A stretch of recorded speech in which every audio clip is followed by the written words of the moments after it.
ఏమని రెడీ అయిపోయాను, బయలుదేరదామా? బయలుదేరదాం కానీ ఇందుకే జ్యువెలరీ ఎక్కడ తీసుకున్నారా? నీకైతే చాలా బాగుంది.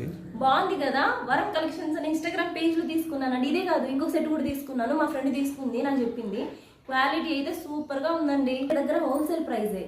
నేను 10% డిస్కౌంట్లో అయితే తీసుకున్నాను. ఇప్పుడు ఫెస్టివల్ సీజన్ కదా, 10% డిస్కౌంట్లో నాకు వచ్చాయి. క్వాలిటీ మాత్రం చాలా బాగుంది. వీళ్ళకి యూట్యూబ్ ఛానల్ ఉంది, ఇన్స్టాగ్రామ్ ఐడి కూడా ఉంది, కింద ట్యాగ్ చేస్తాను చూడండి. ఇంకొక సెట్ కూడా తీసుకున్నానని చెప్పాను కదా, అది కూడా చూపిస్తాను చూడండి. పెళ్ళిళ్ళైనా పండగలైనా మన ఆడవాళ్ళకి ఖచ్చితంగా జ్యువెలరీ ఉండాల్సిందే. నేను చెప్పే ఈ పేజ్లో తీసుకోండి, చాలా మంచి ప్రీమియం క్వాలిటీ, అలాగే మనకి రీజనబుల్ ప్రైస్లో వచ్చింది. ఇది చూస్తున్నారా, గుత్తపూసల హారం ఆల్ టైమ్ ట్రెండింగ్లో ఉంటుంది. వర్క్ సారీ కానివ్వండి, హాఫ్ సారీ కానివ్వండి, పట్టు సారీ కానివ్వండి, దేని మీదకైనా సూపర్గా సెట్ అవుతుంది. ఇది అమ్మవారి లాంగ్ హారం చూస్తున్నారా, నెమిళ్ళు వచ్చి వైట్ స్టోన్స్ వచ్చి వైట్ పూసలు, అలాగే మనకి బీట్స్ కూడా వచ్చాయి. చాలా చాలా బాగుంది. సింగిల్ సెట్ వేసుకున్నా ఎంతో గ్రాండ్ లుక్ ఇస్తుంది. నేను వాళ్ళ పేజ్ని ట్యాగ్ చేస్తాను, ఒకసారి విజిట్ చేసి మీకు నచ్చింది